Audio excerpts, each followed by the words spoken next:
Test. No, I thought this was first.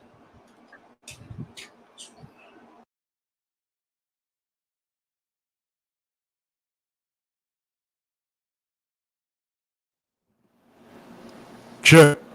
Good. Check. Hold the volume up button so it can power on. Try it again. Check.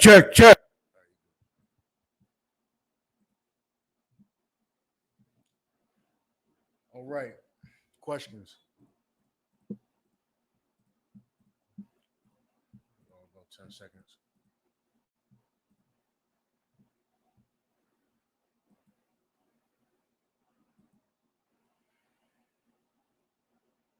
I know y'all be studying, so I'm wondering where the questions at.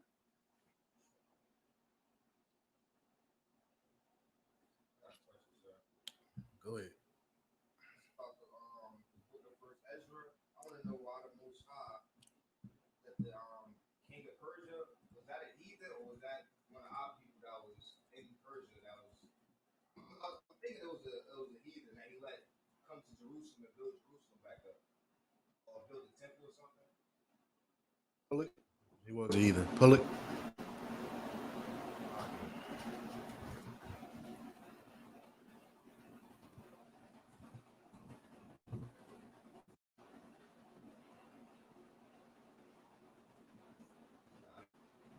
Go ahead. It's the first Ezra, chapter 1, verse 1. Now, in the first year of Cyrus, king of Persia, the word of the Lord by the mouth of Jeremiah might be fulfilled. The Lord stirred up the spirit of Cyrus, king of Persia, that he made a proclamation throughout all his kingdom and put it also in writing, saying, verse 2. First Ezra chapter 1 or second Ezra? This is first Ezra, chapter 1. Ezra. Not Ezra. You were saying Esdras. I'm slurring. Go ahead. Want to read it over or verse 2? Yeah, start from the top. Book of Ezra, chapter 1, verse 1. Now, in the first year of Cyrus, king of Persia, that the word of the Lord by the mouth of Jeremiah might be fulfilled, the Lord stirred up the spirit of Cyrus, king of Persia. He made a proclamation throughout all his kingdom and put it also in writing, saying, thus saith Cyrus, king of Persia, the Lord God of heaven have given me all the kingdoms of the earth, and he have charged me to build him an house at Jerusalem, which is in Judah. Yeah, this is a heathen. And he confessed what?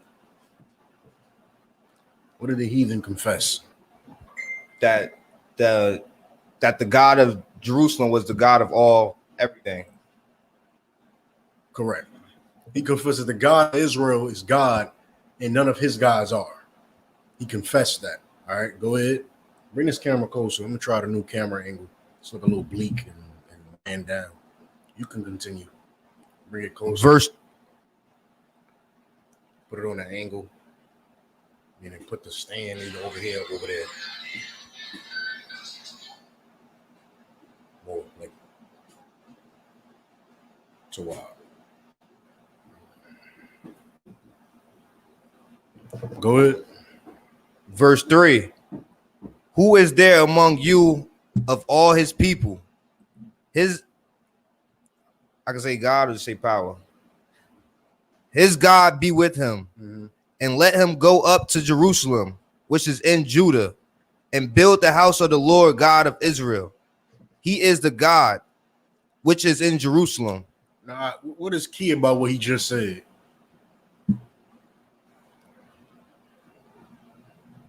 What's key about what Cyrus just said?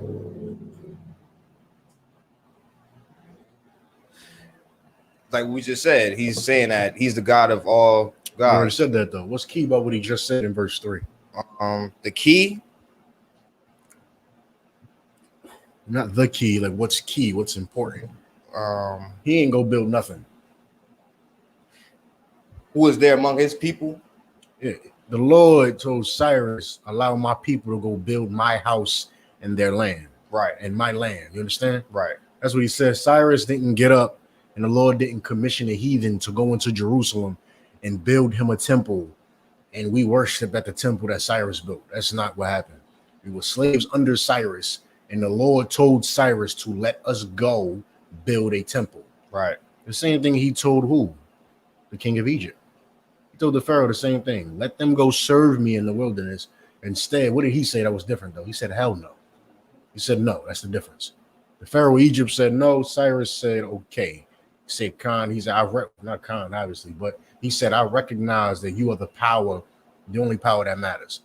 The Lord God of Israel is what allows me to be the king of Persia. You understand? The Lord still didn't send him into Jerusalem to build anything. All right. But yes, he was a heathen.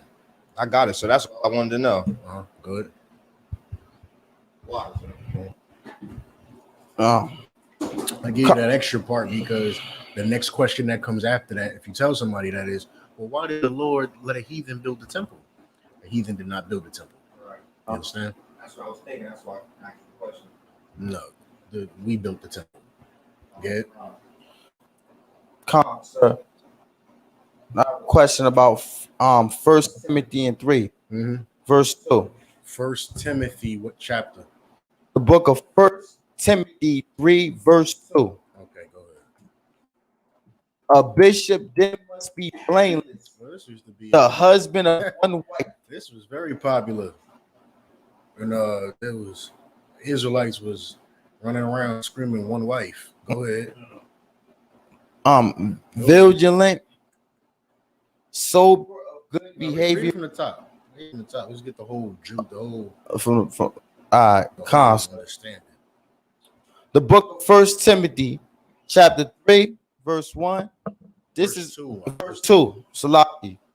A bishop then must be blameless, the husband of one wife. The husband of one wife. A bishop must be blameless, and you can only have one woman. Ain't none of y'all look up because y'all just waiting for me to say that that's some bull because y'all not about to roll with that, are y'all? It's not true. That's not what it's saying. What is this saying, Mawasa?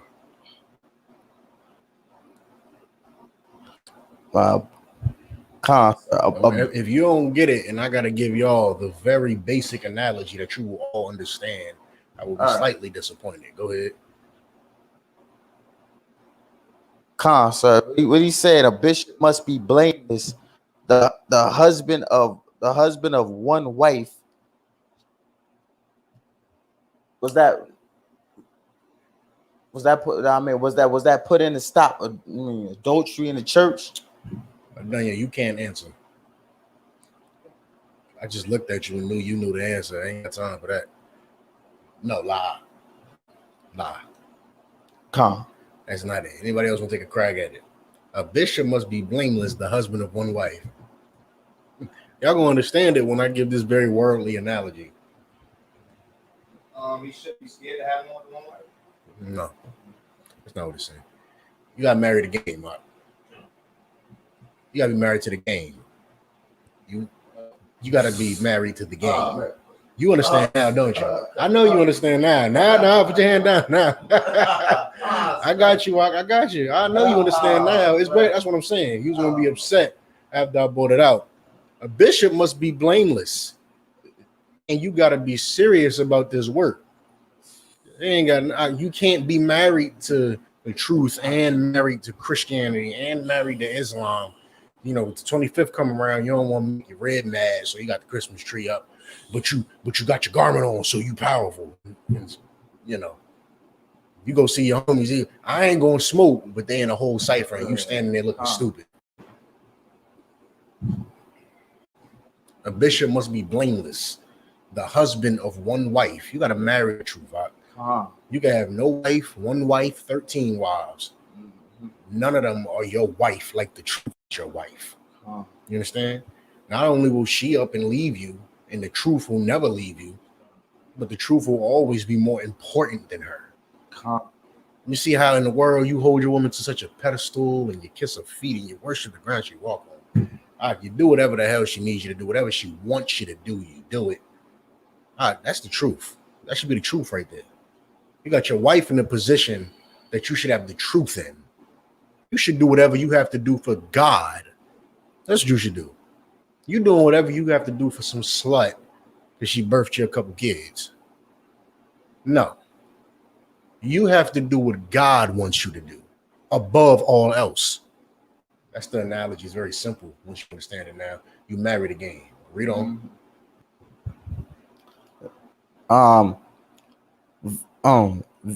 Salaki, vigilant, sober, of good behavior, given to hospitality, apt to teach. Sober. Okay, let's break down each part. Where's your question at before I just get up in it? Go ahead. What's your question? Salaki, sir. The question was about a bishop then must be blameless, husband of one wife. But then I remember this precept for a long time ago, but I forgot about it. And then that ain't what just happened. What happened was I gave hold on. What happened was I gave you the analogy, and then everything started flowing back. Like when the disciples realized they shouldn't have been water baptizing no more. Everything started flowing back. You understand? Sir. Yeah, it's a metaphor. This is a metaphor. It's actually literal. You husband of one wife. The truth is the only thing more powerful than a woman. The only thing. And you know in the Bible what? You can have more than one wife. There's laws on how to treat them once you get more. The forefather of our tribes birthed us from 4 different women. And it was not seen as unlawful. Solomon's only sin was that the women was heathens. Not that he had 1,000 of them. It was that some of them was heathens. That was his sin. There's always laws and rules telling you, and it's damn near like expected of you to get more than one wife, because the Bible doesn't even say thou art allowed to have more than one wife. It just tells you what to do once you get it. It's then like you're expected to not, let me use the term that women don't like, be faithful to one woman, not cheat. It's almost like, no, not cheat. You're expected. It's like you're expected to love more than one woman. You are expected to give a gift of life to more than one woman. You saved her. You understand? And how selfish is it that she wants you to only save her? How selfish is that? I gave you a kid. I gave you the truth. I saved your life. I can have 7 of you. You understand?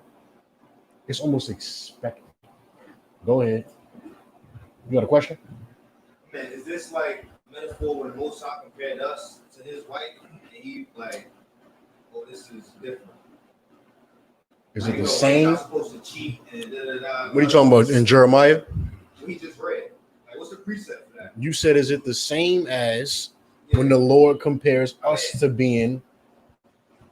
Man, obviously it's not the same, but I'm with the precept. Like that shows. I mean, I don't even need the precept. Let me give you an understanding, right? Let me get an understanding. You are expected to have more than one woman. You understand? You are expected to have more than one woman. Right. When you compared to being, when Israel is being compared to being a wife to the Lord, you are a cheating wife. You're a cheating wife. You're a wife that has the Lord, but goes and sleeps with Baal, Gandhi, Buddha, white Jesus. You go sleep with all these other ones, but you have the Lord. You are a cheating wife. That's why you are compared to a woman, or Israel is compared to a bride for the Lord, because you are supposed to only be faithful to him. You understand? You are only supposed to be faithful to him, but instead in the Bible, what you'll read is we are a cheating wife. We are faithful to Baal and Gandhi and Buddha and all these other gods, but we are not faithful to our God. You understand? That's what that means. Similar, I mean, I wouldn't say. The lesson there is you're supposed to be in the truth. Stop being in religions and come to the truth. The lesson here is pretty much the same. You understand? It's pretty much the same. I really wouldn't use one for the other, though. You could. It's better precepts, but you could you could use one for the other. Go ahead. Yeah, come on, sir. Like that's like spiritual fornication. You and this goddamn fornication. Huh? Like, huh? I said you and this damn fornication. Like, you said it's like spiritual fornication. like for instance, you if you flirting in another doctrine, right? If you supposed to be married, you supposed to be married to the Lord, like you supposed to be in the truth. But you over here, you in Islam. I mean, or you over here, you in Christianity. Well, don't make it too literal, like trying to make it exactly the same as when the woman cheats on you, like flirting with another doctrine. When it comes to the Lord, it's very simple, right? With your woman, you have nuances and details of your relationship. With the Lord, it's very simple and straightforward. You cannot be in another religion. You cannot have another set of beliefs. You cannot have another set of laws. You cannot worship another power. You understand? It's very basic things. Very basic things. When it comes to you and your woman, you got different nuances and details. You're talking about maybe you let your woman go to a party with some of her cousins or something, as long as you see how she's dressed. Another brother might not allow that to happen. You understand? He might be like, nah, I don't want you at no parties. Those are the details and nuances. You don't want to say that the Lord is like that. You understand? You get what I'm saying? You don't want to compare the exact relationship between a man and a woman, between Israel to the same thing as Israel and the Lord. Israel and the Lord is very straightforward. Follow this law. This is the law. When it comes to a man and his woman, a man could treat all four of his different women differently. You understand? This one might be able to handle herself at a get together with her cousins. This one might not be able to touch a bottle of liquor because she's insane. You understand? You treat them different. The Lord is not like that. You understand? The Lord is very the same with all of Israel. All right? Don't try to relate it exactly as if we are actually women. Don't do that. Go ahead. Because you're going to get in the same, we the bride of Christ in a second. Go ahead. We got to cover our heads when we read in the scriptures. Go ahead. Not given to wine. No striker. No, I wasn't done breaking that down. You asked a question, right? Give me vigilant, right? Sober. Go ahead. Oh, yeah. It's lucky, sir. Vigilant, sober, of good behavior, given to hospitality, apt to teach. These are all the things a bishop must be. Meaning, if you're a bishop, you must. Now, here's how you know this is also a lie, right? The one wife thing, as far as how Christians understand this. If a bishop must have one wife, that means all of the cardinals and the popes are sinners, because a lot of them forego having wives. It's a part of it to them. It's a part of their mission. They forego having women, of course, in favor of little boys, but they forego having women. So you would look at them as what? As a sinner, because they're not a bishop. You must be blameless to be a bishop. You convert bishop in the Hebrew, I believe that word right there is quatazayan, which is officer. You understand?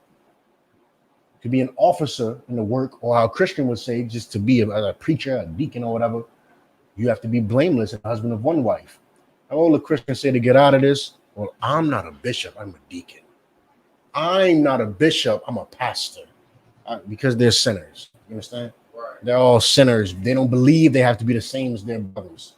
They believe that a gay man can lead the choir, but, they don't have to be gay. I can sit here and be a priest of God, and I can allow you to lead the choir with the people of God, even though you're gay. I can do that because they don't believe that they all have to be the same. You understand? But this is saying that a bishop must have one wife. You must be married to the truth.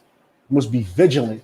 You must be sober. What type of sober is this talking about? I think all of y'all got alcohol in your cups. What type of sober is this talking about? Galyala?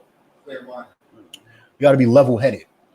It's similar. It's synonymous. You understand? You have to be level-headed. You got to be able to make a decision on the fly, because when you become a bishop or an officer, you hold men's lives in your hands. Right.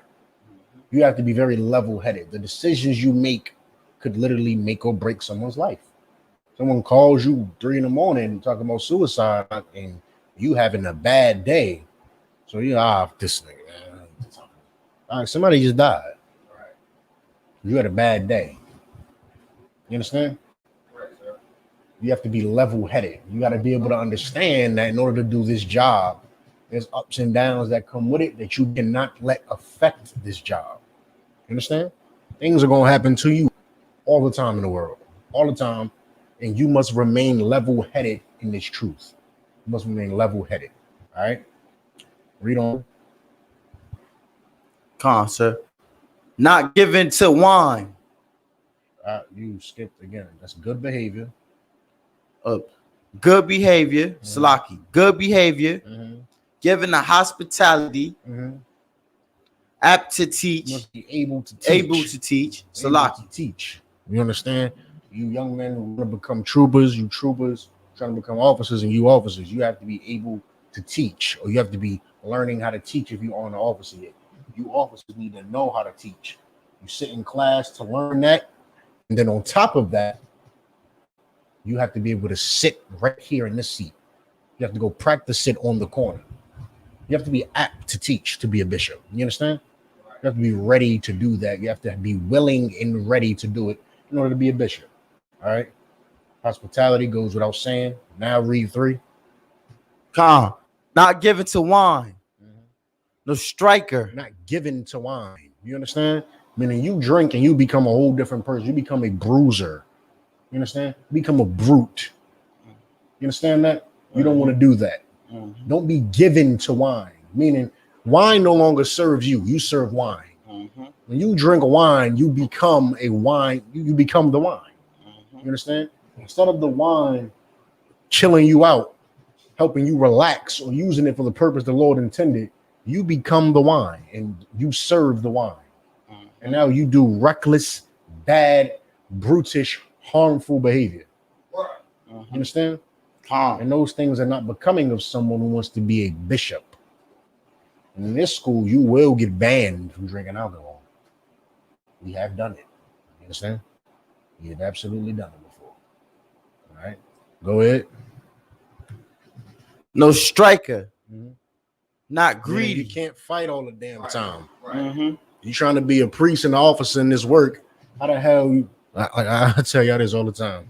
The world gonna get you mad. And don't get me wrong, you can be mad. But if every time you call me, y'all just knock this nigga out, sir. What you do that for? Man, looked at me the wrong way. So I said, what's up? He like, what's up? So I walked across the street and we got it on. All right. Everybody ain't trying to beat you up. Right? You understand? Everybody ain't trying to beat you up. Everybody, you know, it ain't necessary to lay your hands on everybody that you have a disagreement with.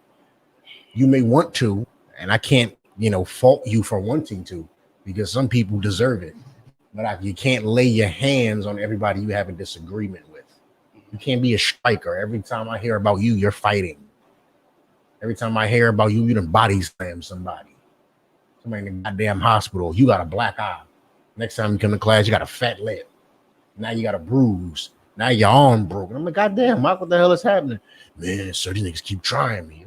Ain't that goddamn much trying in the world? Who the hell is trying you?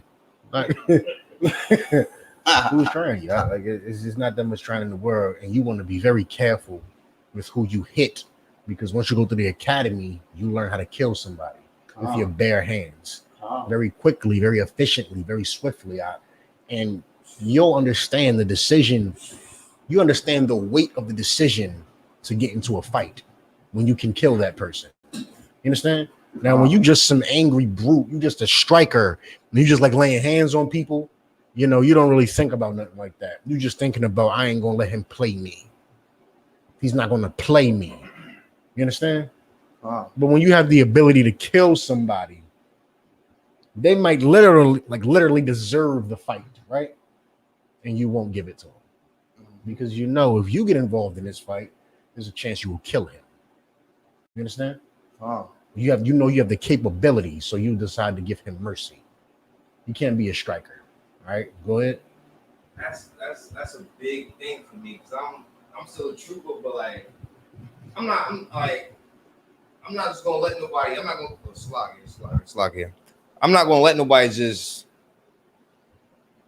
I mean, you can say what you want to say, but once you come into my presence, and you still talking crazy. Like, I'm just not trying to wait for you to hit me first, sir. Like, What you're gonna learn though, I don't know about out in the world, but brothers are not gonna try to hit you first. Right. Yeah, right. You're right. That's what you're gonna learn. Because they know just by my demeanor, if they walk up on me, it's going to most likely get there. So you're gonna stay back, talk whatever you need to talk. And that's how you want your situations to go. Right. And better than that, you want to allow the brother to understand that he's being effeminate. Right. And that's what I do. You want to allow the brother, whoever is getting into that space, you want to allow them to understand, I ain't about to do this with you for no reason. And the more calm you stay, the more eased and laid back you are. However, he can sense the killer coming off of you. Right. The more, not only will he be deterred from wanting to fight you, he'll feel like, excuse my language, he'll feel like the bitch. Right. And that's what happened with me, sir. I was arguing with one of my family friends, and it got a little out of control, whatever. He talking about, man. Was it about the truth? No, it wasn't about the truth. Okay. Was this why you was in the truth? That's why I was in the truth. Yeah, okay, absolutely. What was it about? And a bottle of liquor. See? A bottle of liquor. Like, see, this is what I'm talking about. Good. And I was going to the store already. I ain't no errand boy. I was going to the store already. He like, yo, could you grab me some Hennessy? Yeah, I grabbed it for him. I got my own. You feel me? Black people be talking, boy. Yeah, yeah. Judah. Yeah. Even the words being said, but I understand what's going on. Exactly, spiritual talk. But yeah, so he like he drunk it and whatever. I'm like, yeah, I ain't even asked you for nothing. I don't know why I asked him. I'm like, yeah, I ain't asked you for nothing. Like He's like, what you mean you ain't asked me for nothing? Like Long story short, you feel me? He said something a little slick, and I'm like, what? I'm like, what are you talking about? Like, long story short, he talking about, yo, I'm gonna go with the gun. I would have shot you in your face. I'm like, you was gonna kill me? I made him feel like a punk. I'm like, he was gonna kill me. We could have hopped in the street or whatever. He was like, ain't no need to hop in the street because I know who's gonna come out on top. All right, so if you think it was gonna come out on top, then why you ain't just like, let's just get it in then and that be that. Oh, and I've been around you. I know you. We show love to each other all the time. I know that if we fight, I'm going to win. Yeah. So instead of fighting you and winning, I don't want to embarrass you like that. I'm gonna just take your life. Yeah, exactly. So that's what I was breaking down. So I'm like, you was gonna kill me? Good. I'm like, bro. I'm like, and didn't want to embarrass you. Exactly. And but long story short, I'm like, bro, I humbled down because I don't take so many threats. Like I'm a changed man. That's what I'm. And then I'm trying to break it down to him, like, bro, you 50-some years old. You just came home from a homicide, and you still talking all this killer murder shit. Like, ain't nobody scared of that. Like, your language. Salakia. I'm like, you can't let people trick you out your spot. Like, you just came home. You got a job now. Even me. That's wrong. But that is wrong, right? It wasn't nobody a brother like that. Ain't nobody trying to trick him out of nothing. He feels like he has something to prove to the world. Because the world, and those people around, yeah. I mean, our brothers like this, they just try to be, their whole life they tried to be masculine by whatever means was necessary. And in the world, the only way you're masculine is, you have a lot of money. You understand? You're the strongest guy on the block. You'll take someone's life very quickly for no reason. Right. All of these things are just masculine, and brothers start to embody them, no matter whether they're 14 or 50. Right. Brothers try to embody this to be masculine. And I told him and my uncle, I'm like, ain't nobody impressed by y'all killing your own brother. Like, I'm still like, I don't care. I'm not scared of y'all. I don't care about that. Y'all killed your own brother. You want to avoid those situations. Right. Like, you don't want to, I don't really, you don't want to drink around people like that. Yeah. Nah. You understand? You don't really want to, I got you out. You don't really want to get into nothing like that. You know what I'm saying? Like going to the store for the brother, that's all fine. But a brother who's even going to say something like, I would have shot you in your face. It is not weak to never go around that man again. Right. Why would that be the company you keep while you drink? That makes no goddamn sense. That's like you're asking to get into an argument or a fight, because a man like that, his whole goal, when he drinks, he's given to the wine.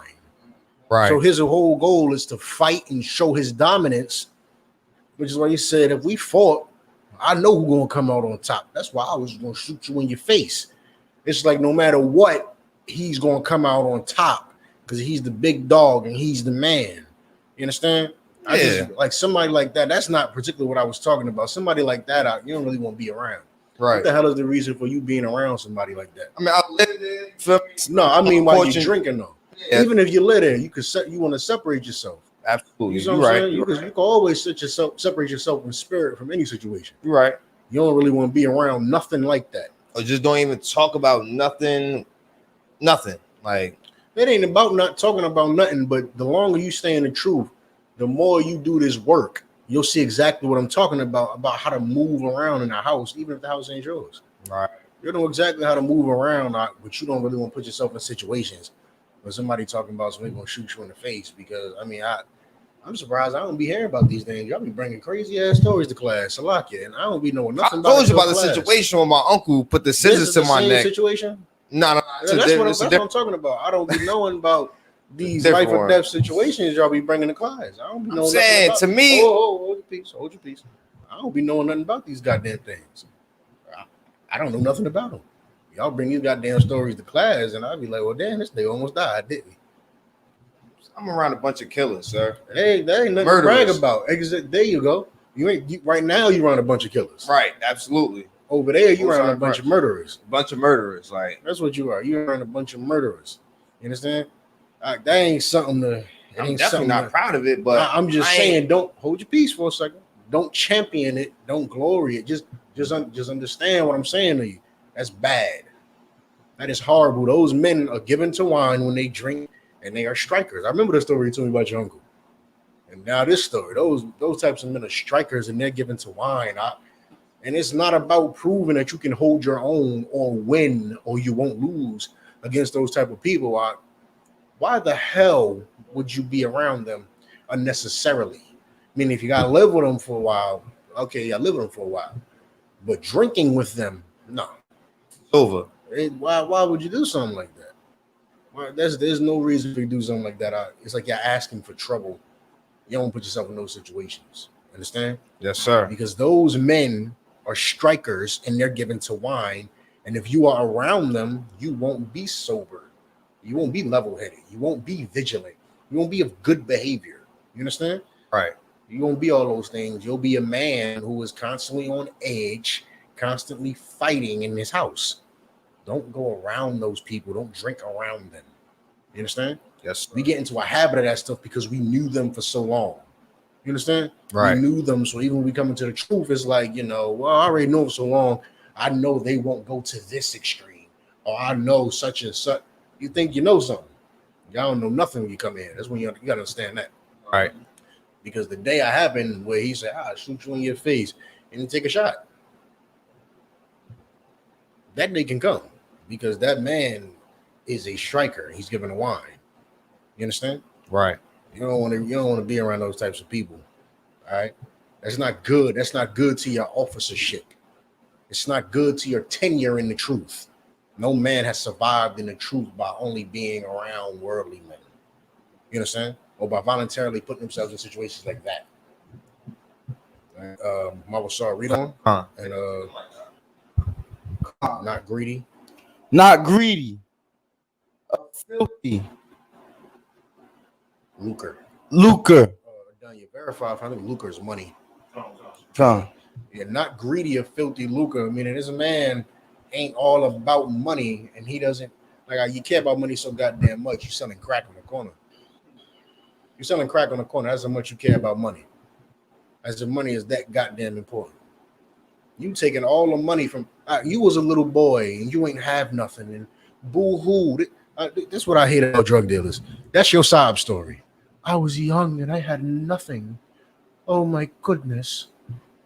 And then you go and sell crack to somebody else's mother so she can spend all her money with you and he can have nothing. And he can grow up like that. And you're damn near using it like a rite of passage. It's like growing up broke with a crackhead mother is like a rite of passage in the ghetto. And it's ridiculous. And then you grow up and you champion as your story. That's your story that when you sit down with Vlad and you make your famous rap career, you get to be like, tell me, what was you doing before rap? Oh, you know, same. And then they want to, but then you want to downplay it. Same thing everybody else doing in the streets in the hood, you know, rob, still try to survive. Trying to make it seem like I was only doing what I had to do, when in reality, you were not a product of your environment. You were contributing to your environment. You were one of the problems in your environment. You was not just a product. Like, you just landed there and they turned you bad and woe is you. And oh my goodness. No, you contributed to your environment. You did, because that little boy would have had a mother with money. You understand? You'd have had a mother with money. Instead, you killed his father and then put his mother on crack. Then he grow up the same way you grow up. And then he gonna do that to somebody else. And then once you one of the ones that make it to see 40 years old, you're gonna be, yeah, man, I wish I did things different. I bet. Hindsight is a mother lover. Good. They always try to say, you do need the mic. And they always try to say, well, if she don't bite off me, she gonna get it somewhere else. I mean, that's just not true. Because if you ain't got crack, and he don't got crack, and he don't got crack, and he don't got crack, she's not getting it from nowhere. Right? Talking about. It's like you're jealous that there's other crack dealers. Right. That's it.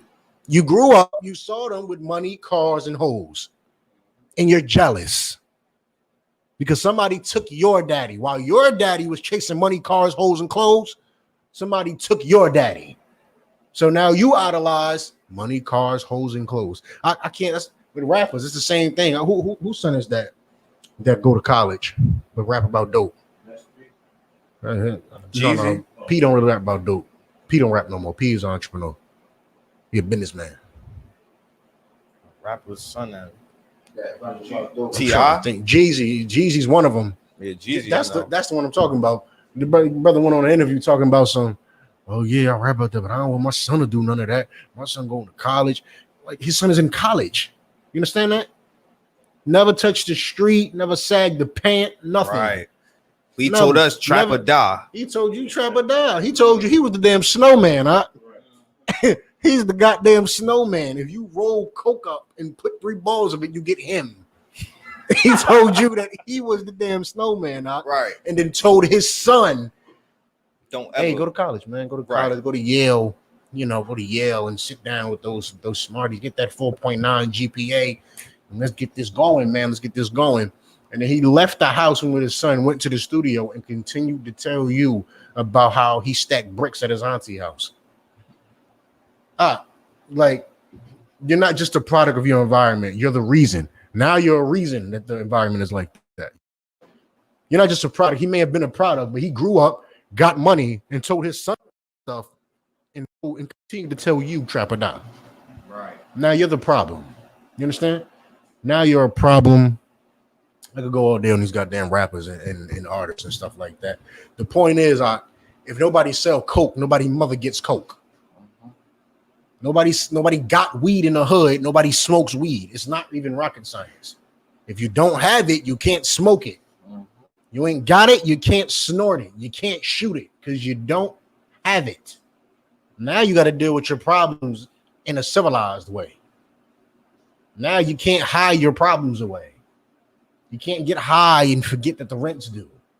Now you can't get high and forget that the man's Father's Day. You can't do that. Now you got to deal with stuff. You understand? You got to deal with it now. And black people, we don't want to deal with our problems.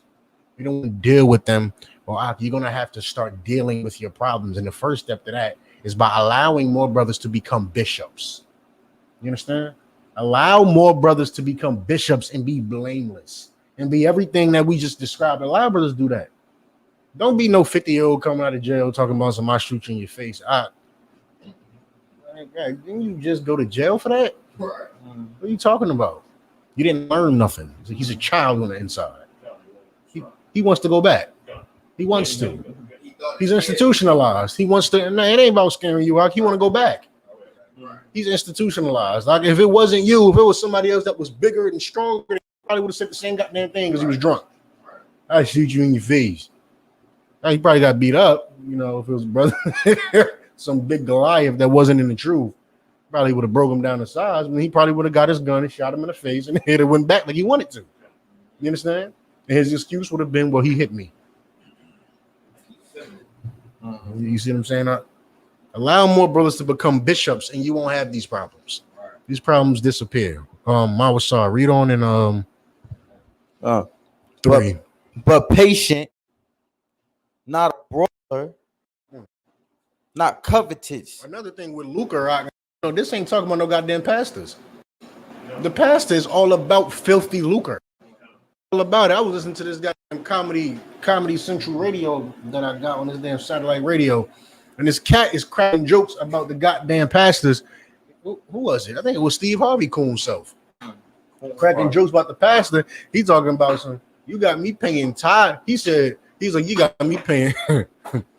Said I'm paying building fund. And we sitting on these same broke benches. He said, but you pulling up with a brand new perm and brand new Benz, and you got a nice house on the street. And he said, but damn, what the hell am I paying that for? It seemed like you benefiting from it. The pastor's all about filthy lucre. He's all about ill-gained money. He's not about anything godly or prosperous or anything we just said. The pastor is a striker. He's given to wine. He drink that goddamn wine and beat the hell out of his wife. Mm-hmm. He beat the brakes off of that first lady of the church. He beat the brakes off her. Your woman go cheat with him, and then she thinks she found God. And so he beat the brakes off of her. Go ahead. Read it again. But patient. Mm-hmm. Not a brawler, not covetous. Go ahead, read on. One that ruleth well his own house, having his children in subjection with all gravity. Having his children in subjection with all gravity. This is a part of being a man. You understand? Being a priest. You give me the scriptures where it says a man can, if you can't maintain your house, you ain't gonna be able to maintain the truth. That's in the New Testament somewhere. If you cannot maintain your own house, your own kids, you not maintain the truth. Now, what is this talking about? We all got ribs and children that go astray. They all go astray. This is not what I'm talking about. What I'm talking about is you are a spineless man. You won't, like, if somebody leave because you laid the law down, that don't mean you failed. I mean, you succeeded. You got rid of a traitor before they could turn. You succeeded. You didn't allow a traitor to pretend to be amongst us and they left. You succeeded. But if you don't lay the law down, you can't even control your own house. That's the next verse. Part of Khan. Oh, that's the next verse? Yeah. Oh, that's the precepts. I think I thought that's what we was reading. Go ahead, read the next verse. Hold your peace. The next verse. No, just read the verse for me. Read the verse for me. No, it's 4. Oh, yes, Salaki, yeah. For if a man know not how to rule his own house, how shall he take care of the church of God? If a man know not how to, you can't even rule your house. How you gonna rule the church of God? This don't mean, oh, my wife she always has a head wrap on and she has the perfect dress on and she never argues back. And my children, they love me so much and they never argue back. And this ain't hell no. This means your son over here talking, daddy, birthday. No, we don't do that. Right. And here come your red, but it's for the kids. No. Christmas, I'm putting that tree up anyway. Put the tree up and you will not see me again. That's laying the law down in your house. You understand? Now, of course, here's what I implore you, brothers. In some of the case, this don't apply to everybody's case. Like sometimes a woman get a little too power happy because sometimes these women, they got their own house and they got their own this and they got their own that. That's good. We want those types of women. If you come to me with nothing, what do I need you for? What are you doing? Like, what the hell are you doing? Why are you here? You coming to me with something. Okay, but sometimes they get a little power. Once you get her, that's yours. Her name could be on the deed all the hell it want. That's your house. You understand? That is yours. But of course, because the white man gave her the power of putting her name on the deed, and he does not honor a woman being in possession of a man. You say something she don't like, and she get you the hell up out of there. You understand? She get you the hell up out of there. Sometimes, brother, it's more beneficial for you to just have your own spot. Sometimes you can have 5 ribs, but sometimes it still might be more beneficial for you to have your own spot. So can't no broad kick you out of nowhere. Right. You can't kick me out of nowhere. You at my house. Get out. Get out. Get out. Get out. Get out. You gonna do that? I got the kids. Go back to your house. What are you talking about? Go back to your house. I love you. I love you. Go back to your house. The kids ain't no leverage. Go back to your house. You understand? Now this ain't gonna apply to every brother, but this can apply. You understand? Mama saw you itching to say something good. Go ahead, sir. The preset. His hand was shaking. The withdrawal symptom of the truth. I haven't broken nothing down in 20 seconds. This is not going to work out. Go ahead. I'm joking, Mama saw. Go ahead. Sir. Can the precept to this: if a man provide not for his own household, is worse than infidel. I mean. Is that the precept? That's the precept right there. If you provide not for your own pull it, first of all, if you provide not for your own house, you're an infidel. Meaning what? What's providing for your house? Mouse, Mouse, telling your family the truth, letting them know the truth, guiding them in the truth of God, guiding them with the truth. Now, if they disobey it, that's different. That's on them. But providing for your family is, I'm going to let you know, hey, stupid, God does not want you in the club with your ass out. Matter of fact, I don't allow it. She's still going to do it. That mean you failed? No, you ain't failed. You guided her with the truth and you provided. You can be unemployed and she could be making 7 figures a year, 8 figures a year. I'm going to the club. No, you're not. And if she think those 8 figures gives her the right to go to the club, you get up and go somewhere. Leave. Go get another wife. Don't even think about her. She don't know how to act. Don't even think about it. That money does not give her the power over you. You understand? That money does nothing to a real man because what you provide is God. She can't reach God without you. You understand? She cannot reach him without you the same way we cannot reach him without Christ. She can't reach God without you.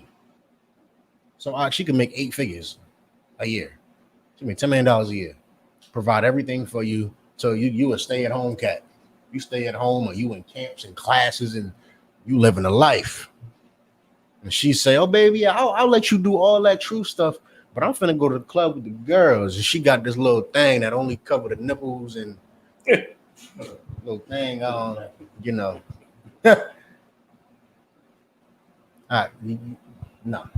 that don't fly. You provide for the household by telling her no. And if she say, well, you don't even make no money, you ain't got no power in here, you got all the power in there. And a woman like that, you don't need to be around. A woman like that, you should see the red flags before you rib her, first of all. Red flags before you rib her, but you shouldn't even be around a woman like that. You have all the power, whether you make all of the money or none of the money. You understand? Go ahead. Because what the hell are they good for anyway? She's a help me. You understand? Meaning make money and help me. You should make money. Matter of fact, I pray you make more money than me. I pray you do. I pray you do. I can make all this goddamn money. I pray you make more. Because it's coming to me anyway. Give me my money. You understand? That's providing for the house. Providing for the house is sending her to work. You understand? It's like you. That's how you want to provide. Send her to work. That's how you provide. You say, hey, all right, this is what you're going to do. I'm going to lay out a 6-year plan for you. You're going to go to community college. This is what you're going to do. This, you're going to do that. You're going to get registered in this. You're going to get this certificate. And then my cousin up there you're going to get with a job at the hospital. Yeah, this is what you're going to do. And you're going to make $90,000 a year. And you're going to bring it home. That's providing for your house. You understand? Not you going out killing you. You killing yourself, right? You out here trying to kill your goddamn self to provide this slut with everything. Why? Why would you do that? Right? Why would you do that? Kill yourself in here. Give me everything, Salakia. Give Commander General YAHANNA everything. Give this truth everything. Jersey should be perfect. It should be perfect before your broad is running around in Givenchy. She running around in Chanel because you ain't want to lose her because she said you was unemployed. So what? You ain't got no job. Big deal. I can use you. You understand? I can use you. And when you ain't got no job, she should be working overtime. Right. What the hell else does she do? She turns on Lifetime and oxygen when she in the house. That's it. Turning on Lifetime and oxygen and she barely cook for you. The least she could do is throw them extra 10 to 20 hours on the end of that goddamn check. That's the least the bro could do. You understand? Right. Go ahead. Go ahead. You want 1 Timothy 5? The book of 1 Timothy, chapter 5, verse 8. But if any provide not for his own, and especially for those of his own house, he had denied the faith, and it's worse than an infidel. Worse than an infidel. What is an infidel? Go, y'all. An infidel is somebody that's just you in it for nothing. You don't believe in nothing. Somebody that doesn't believe. You understand? It's worse than not believing. For you to be in the truth and bending over and allowing everything to just happen around you is worse than as if you did just never knew about the truth. It's worse because you know, and you're just a spineless bastard who can do nothing to control his surroundings. Right. That's worse. I'd rather you just have never found the truth. Just don't even find the truth at that point. If you're gonna find it and continue to be the spineless bastard you was in the world, just don't find it. Right. Just don't find it. Go ahead. Yeah, if I may. So this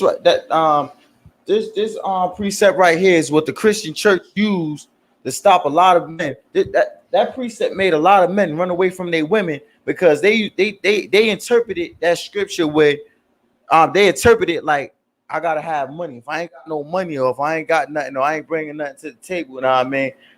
I might as well not be here. But tell the truth though, that made a lot of women push their men out the house. Calm. That's why.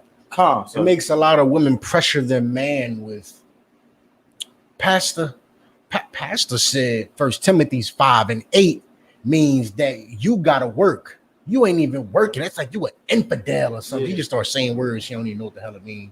She read 5:8 and called the pastor one time, and now she over here calling you a goddamn infidel. It's like you an infidel or something. I don't know. It's like you ain't like the other church brothers. You ain't like them. You don't do enough. You don't work. Why would you put yourself around that? She pushed the man out the house. That's the truth of the situation. That's the truth of the scenario. Calling a man an infidel, who the hell won't be around that? I'm an infidel now because the white man won't give me a job. Right. What are you talking about? Now I'm an infidel. I'm an infidel now because I refuse to be racially profiled at work. I refuse to work for a racist. Huh? Now I'm an infidel. Now I can't provide for my family. Meanwhile, you a slut. The whole time. You concerned about me not having a job, but the entire time I ain't got no job. I'm telling you, stop going to the club, shaking your butt, because I see you all over YouTube. Talking about Miami Twerk Fest 2019. I see you all over YouTube. You come home and call me an infidel because you go to church on Sundays. She pushed him out the house. That's what happened. No man just ups and be like, I don't even want to be here no more. You got some. It's like something in you be like, oh, let me see if I could deal with it. Let me see if I could salvage it. And the broad just be sitting there agging it, just pushing it, and then you go. And then the man leaves, and then they say what? Black men don't want to be in their homes. There's no black fathers. That's the problem. All right. The problem is your mother was a slut. So you ain't have a daddy. Your daddy wasn't going to be subject to it. I just heard a cat who had a kid and then got with a woman who had 3 other kids, and she made him neglect his kid from before to take care of her 3 kids. Can't see him. Don't bring him around Christmas. Don't bring him around Thanksgiving. He can't come to the cookout. My kids could never know him. The dude grew up and said, I never knew my stepdaddy had another kid until I was 19 and met him. Mind you, this has been his stepdaddy for about 15 years. For 15 years, this man hid his children because this slut was calling him an infidel. Those 3 kids was not his. He had a child from a relationship. This woman had 3 kids, probably with 3 different fathers. He got with her, and she made him take care of those kids like they was his. And the son is the one who grew up and told this story.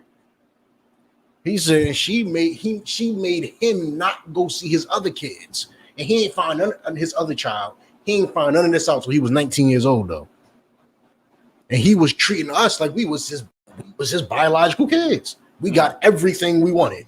He was always around and everything. Come to find out, she forced him to neglect his other child. He just ain't had no backbone. He had no back. He ain't had no back, so he stayed. He stayed because she told him the same thing. Well, if you leave now, you an infidel. You gonna be with me knowing I got 3 kids and I'm a trying single mother, and you gonna leave me? You an infidel. And he said, "Oh, well, I don't want to be no infidel. I don't want to be no. All right, let me provide for all your kids and act like I ain't even got a son."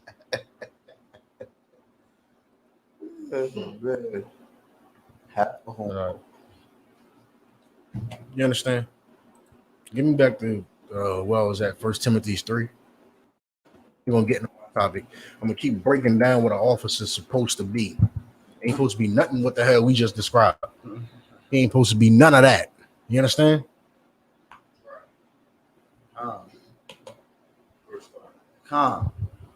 For if a man know how to rule his own house, how shall he take care of the church of God? Not a novice, least being lifted up with pride, he fall into the Condemnation of the devil. You can't be a novice, man. You have to go through the fire, which is what you brothers are supposed to do when y'all go to Hebrew Academy. You go to Hebrew Academy, you go into the academy to go through a fire. You understand? You're going through the academy to go through a fire. And so you cannot be a novice anymore. Now you ain't a novice. Now you went through that fire and you are ready so that you don't fall into condemnation. You understand? That's what you go through that for. You go through that so that everything we just talked about don't happen to you. You don't want it to happen to you. You don't want to be somebody that's a striker. You are fighting everybody. I get old. Let me tell you something. I get old by the time you a teenager. You've been fighting everybody since you was a damn child. Right. That gets old by the time you're a teenager. You should be like, God damn, well, I'm gonna be grown. I'm gonna need to get a job. And the only thing only skill I got is knocking niggas out. That's all. That's all I do. That's all I do. That's the only skill I got. I never had no goddamn discipline. None of that. All I know how to do is just say, what? Boom. And punch you right in your mouth. That's it. So he gonna become a boxer. Salakia. Brother gonna go become a boxer. Go ahead. I was gonna say most of them getting that boxing right really find out they can't fight. Yeah, I know. Salakia. I like the brother. But that's Kimbo Slice. Kimbo Slice was out here punching everybody in the face in the backyard. Kimbo Slice. I was a kid. But it was hilarious. We used to, Kimbo Slice you, boy. He was in that backyard laying everybody out. Boom! You just like, damn. Like, he laid out with, he damn near killed people in them damn backyards. And it was all bare-fisted. He damn near killed people in that backyard. Big, little, fat, strong, muscular. He almost killed everybody. He got in that goddamn ring. That white boy. Oh, I don't want to talk about this. That white boy rushed that brother and hit him with one of these. 1, 2, 3, 4, 5. Just like this. And the ref said, stop. He realized that you ain't know quite enough about punching people in the face as you thought. You ain't know quite enough. That skill ain't translate the way you thought it was. You understand? All you known for is being a striker. You ain't gonna be a good priest. Ain't gonna lead your house well because your wife start running her goddamn mouth. Now you a domestic abuser because all you know how to do is punch. You have no idea how to use your mouth. Let me tell you something. Let me tell you something y'all might not want to hear. When somebody wants to fight and I defeat them without ever laying a hand on them, I kind of feel a little bit better. Don't get me wrong. If I gotta knock you out, I feel good too. Don't get me wrong. But when you defeat somebody and you crush their soul, when you crush somebody's spirit, when somebody approaches you and you are in 100% right, you are correct in the situation, and you have their spirit right here, you just do one of these right here with your words. The feeling is different from punching somebody in the face. Right. It's a different feeling. It's like you watch them break apart in your face. Mm-hmm. You watch they be disoriented, they be confused, they don't know what the hell to say. It's lovely. It's like an art. It's like an art. You understand? And to me, it's just better than when I knock somebody out. That. And that's what it's a lot. Yeah. And that's what a lot of Christ doing. Christ was probably getting a kick out of not having to lift the finger, but just breaking his spirit in half. Like a kick. Let me tell you something. Let me tell you the most hardcore thing. I did it a few times and it felt good. Let me tell you one of the most hardcore things. I'm gonna read it to you. One of the most hardcore things that Christ ever did. Like a two-edged sword. No. Give me 1 second. Hold on.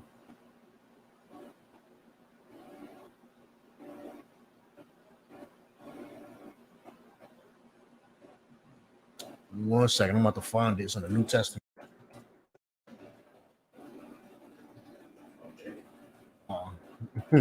Y'all probably don't know what I'm talking about.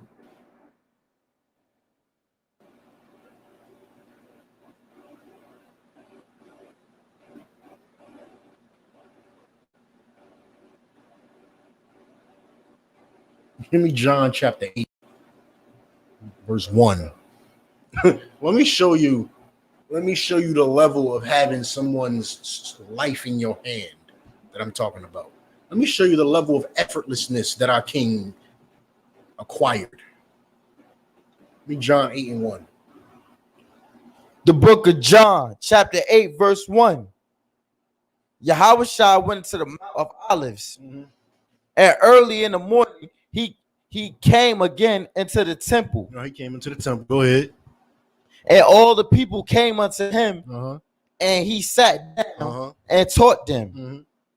And the scribes and the Pharisees brought unto him a woman took it into adultery. And when they had set her in the midst, they said unto him, Master, this woman was taken in adultery in the very act. This ain't what I'm about to break down. I'm giving you all the backstory. That's why I ain't saying nothing yet. Go ahead. Now, Moses and the Lord commanded. Salaki. Now, Moses and the Lord commanded us that such should be stoned. But what sayest thou? Why are they asking Christ this? Do they love Christ? Christ ain't homie and they just need that answer. Is Christ, hey, sir, man, hey, what's up, man? I got a quick question, Christ. Is that their relationship with Christ? No. So why are they asking Christ this, Adunya? They was always trying to trap Christ off. That's it.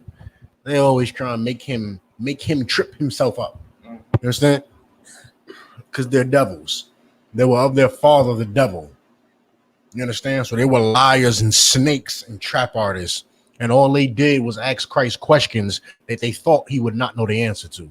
That they thought they had outsmarted him. They spent all goddamn day in the goddamn, what can we say to him? Writing ideas out on paper and what about this? Passing notes around and trying to entrap him. Their life's goal was to kill Christ. You understand? It was to kill Christ because he threatened the seat they held with the Romans. These are Al Sharptons and Jesse Jacksons. Yes, sir. Their entire lives are spent, and this is the same brothers you're dealing with right now. Al Sharpton, I think it was Ferguson, when Mike Brown, when he got killed out there, he got a $250,000 check to come speak because he wasn't coming to speak without that goddamn bread. What the hell did he say that was worth $250,000? It saved somebody. It brought Mike Brown back to life. It stopped. I think somebody else died in Ferguson a couple years after that. I know they did. I can't remember the brother's name because it caused the riots. What do you get $250,000 for? Al Sharpton. Al Sharpton is the same brother.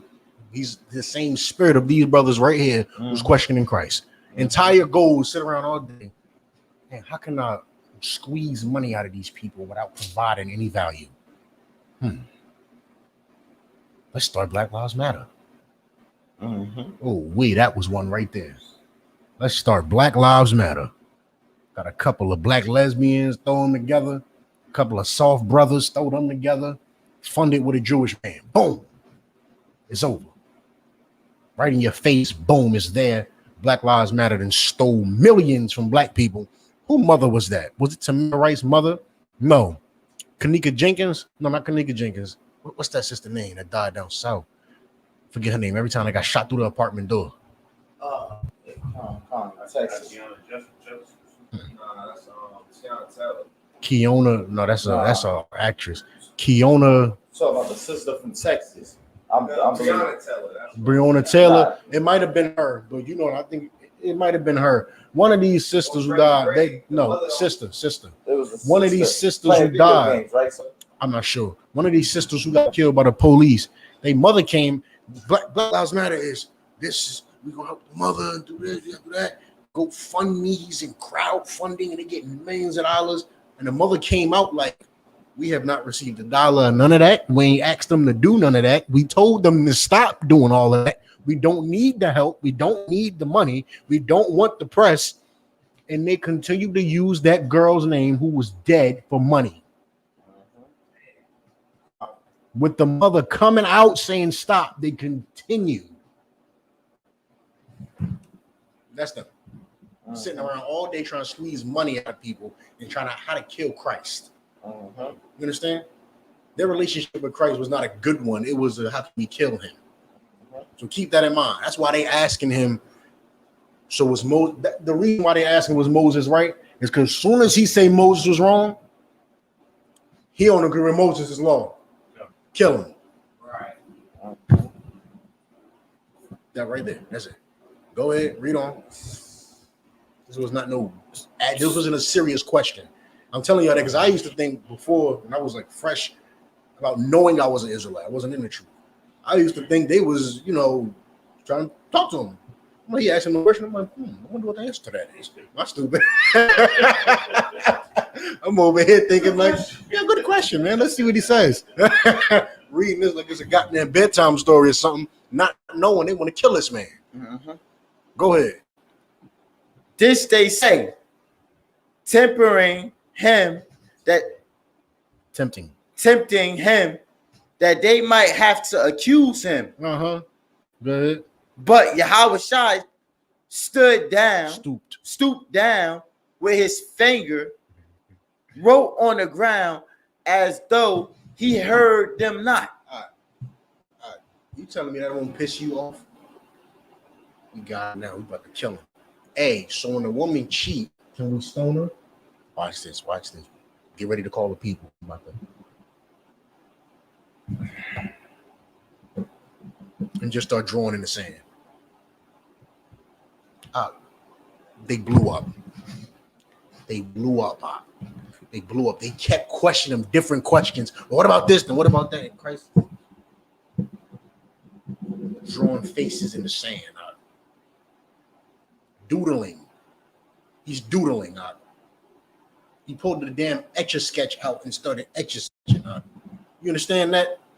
You understand what it's like to make your enemy feel inferior? You know what it's like to let somebody know you're not even worth a war?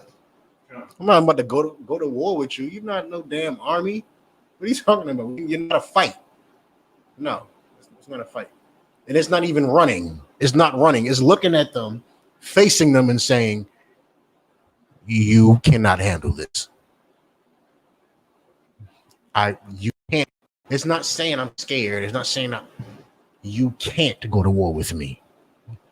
You literally can't, because I won't even give you the time of day. Right. It just feels better. It feels better. You could win. You're going to have to win them damn verbal wars, Akim. You're going to have to go to them corners. You're going to have to, people, your family, your friends, random people. You're going to have to win them wars. Don't get me wrong. But when somebody, like, watching Cap against the conscious community is the perfect example. When he started dealing with them, notice how it changed throughout the years. And how he's so dismissive now. It's not like he getting into it. It's like, yo, ride. What do you want? Like, it's over. There's nothing else to talk about now. Now, what do we talk about? You have a penis in your hieroglyphs that's ejaculating into another man's mouth. What are you about to break down about that? If you found that in the Bible, there's nothing to break down. It's like, that's it. It's there. It's it. That is on your hieroglyphs. They wouldn't let, if that was in the Bible, they would never let us live it down. Every video would say I.S.U.P.K, gay something, Rod something, Bible gate something. It will be something like that. They have a penis that's ejaculating into a man's mouth on their walls. On their walls, man. They walk in their house. They walk into their holy place, and there's a rod on the wall. So like Measuring the threes. there's nothing to break down. Ain't nothing to break down. Good. The picture you talking about, the dude is ejaculating Salah. Pause. It's the truth. Yeah, that's acceptable it's language for YouTube. Yeah.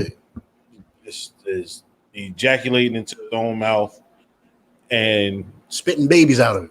I feel dirty saying it's like yeah. So he was a he-she. Salaki. Go ahead. And they got a picture of another man over the top of him with his rod over the top of him while he's doing that.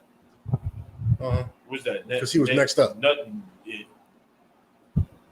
Setting Rye and Ruby and Scooby and and Anubis and all of them, yeah, all that. And Gib and they all gay. It's all gay. And watching how Cap handles them back then, getting into their doctrine and understanding how to dismantle it and destroy it, versus now, like, what the hell are we talking about anymore? What are you talking about? Look, all I got, you call it like if they call the show or they come to the camp, I'm gonna just lift this sign up. That's it. Like, I'm not gonna say nothing.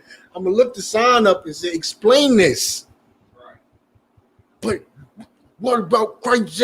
What about explain this? There's nothing else you can talk about before you explain these two rods. That's how his rod is over his head. What you gonna say? He was shading him or something? It don't make no sense. And watching him deal with the conscious community like that, you get a gist of what I'm talking about. When you just kill somebody, it's just like, I'm gonna kill you 1,000 times. I ain't even. Why the hell we about to do this? We gotta do this again. I'm not doing this again. You can't fight me. We've been through this 1,000 times. We keep squaring up. You keep getting knocked out. Like, we're not going to do this again. I'm not doing it again.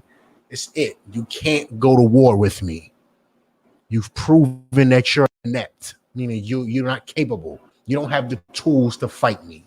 Right. Go ahead. And that's what Christ was doing. He's sitting there doodling in the sand and asks a stupid question. He like, You can't even fight me. Like you're not even like you thought you came here so wise. Y'all done sat around the damn table for 3 days to think this up right here. This what you thought up. Y'all, I seen y'all in there for 3 days around that goddamn table, and you came back with this. I gotta finish my picture right there. Yeah. Shalakia, sir. Before I even talk to y'all, I ain't even put the hair on the man yet. I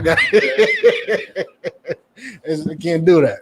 Shalakia, sir. I got like you. the cat Shaka Utmost, man, when Captain Zaryak destroyed his whole everything. He tried to say we copied circumcision from the Egyptians. But that's what I'm talking about. Yeah, I know exactly what you're talking about. But if I could, but that's what I'm talking about. How they want to go to something else. And if you notice, for edification of the people who's watching, right.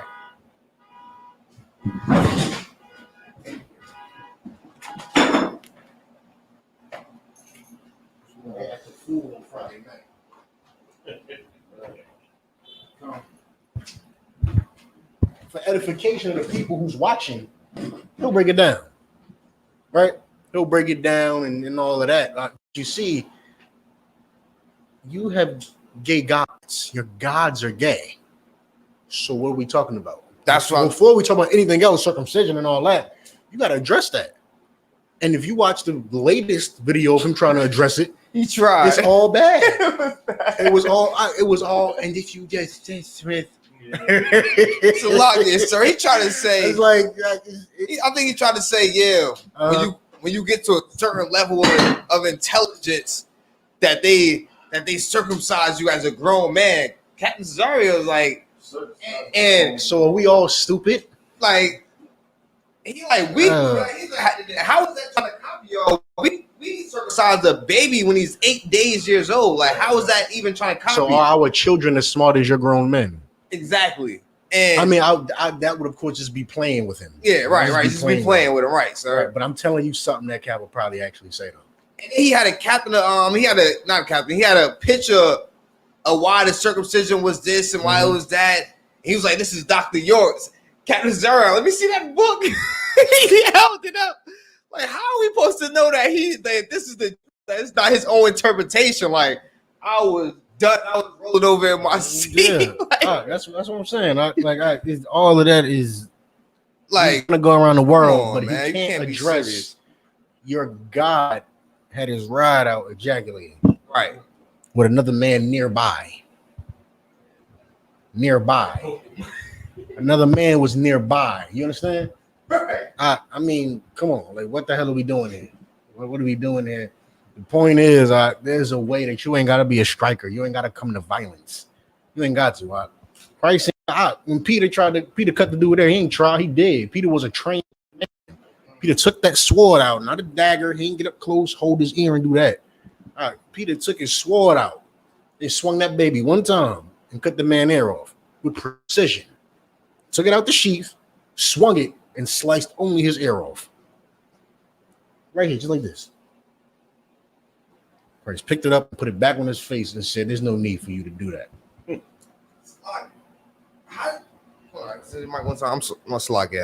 Is it that we can't win the physical war? No, but it ain't that good. By Christ doing that, put the ear back on.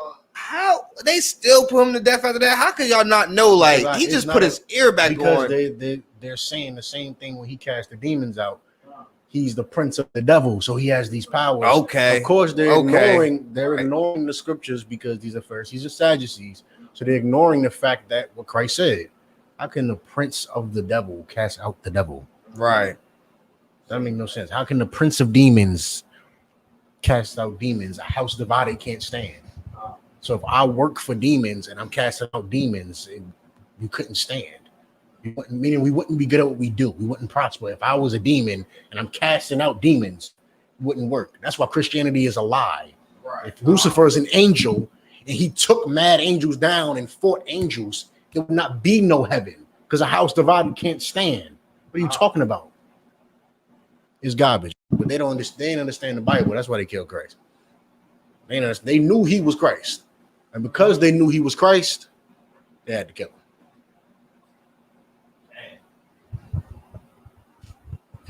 Christ coming back it was inconvenient for them. You Con, understand? sir. It's like, man, you had to come back in my lifetime. God damn, I couldn't just I couldn't pretend to be a Roman a little longer. Man, you had to come back now. Go ahead. Yeah, con, sir. Like they said, I believe they said they knew they have no God but Caesar. Yeah, that's what I'm saying. It's like we ain't got no God, but see, it's the same thing when your mother went to go vote. Your brother, your father, your uncle went to go vote. They're saying the same thing. We have no God but Biden. What do you mean? Brother, you have a God and you have a king. That's you on the corner. Your king is a black man in Jesus Christ. That's right. And this is him in his head. I ain't got my God is Biden. What are you talking about? I'm about to go vote for Biden. Christ ain't on the ballot. How is Christ somebody's king? We don't even have kings here. We have presidents. What is this man talking about? That's your family. That's people in the world. That's people in the world. You understand? Yeah. Like, let me go back to that picture of Nut and Ged. Sonetta was talking to Cat. Cat was talking about that picture, and he told Sonetta, he said, Sonetta, how come you ain't got a picture of that up on your walls in here? So Sonetta looked down like, well, you said, yeah, so you not going to put a picture of this up on your walls? Ain't you supposed to be Egyptology and all that? Sonetta said that to Shaka? No, Sonetta and Cap was talking. And Cap said that. And Cap said, yo, why you ain't got the picture of that up here if it's not gay? Mm-hmm. He said, so Cap ended up telling us, why don't you just put a picture up in his? I know, was like, nah. I know. Yeah, I know, because he knows. Yeah, sit there. Sonetta do it for kicks and giggles and laughs and money. That's what he do it for. Because when they get down to it, they ain't putting that on my walls, you crazy boy. He don't even mention them names in his house. I bet you he go home and read the Bible. I bet you he go home and read the goddamn Bible. I bet you. All you do is try to cut people with the Bible. Hold your peace. Hold your peace. All right. I think we're gonna wrap it up though. But basically, based on what that brother question was, that's how you be an officer. That was a lesson in discipline, right? You could be so disciplined, you can still win your fights. You ain't gotta feel like you're always getting played or somebody playing with you or you losing because you let somebody live. Get real acquainted with that term. You let someone live. People can't play you out. You understand? Can nobody, you in this school, nobody can play you. Nobody playing with you. They might think they're getting over, but you was sitting there withholding yourself. You understand? You're withholding yourself. You're stopping yourself from causing an issue. Stopping yourself from dealing with the cops. You're stopping yourself from not being in class, not being able to put work in for the Lord, because now you in jail because you done beat the living snot out of some random cat in line. Some random cat, you in line at Rita's or something, you done beat the living snot out of some random cat, and now you calling me from goddamn Essex County Correctional. You calling me from a holding cell or something. Can I get that phone? Hello? Sorry. That's what y'all gonna do. Y'all gonna pause. Like I already know where you at because the phone rang and it said what it said. Hello. Yeah, so there's really no excuse, and you know that. That's why you're gonna pause like that. You understand? That's why you're gonna pause like that. If you ain't gotta whoop somebody behind, just don't do it. Don't do it, especially after you graduate the academy, because you're gonna be dangerous. And you think I'm not underestimating you. You understand? I'm giving you all the credit that you're gonna deserve when that time comes. You understand? He ran right into that treadmill. So like it. With that being said, we gonna wrap this class up on him. Men of Israel like Majim. Majim. Barak. Dismissed.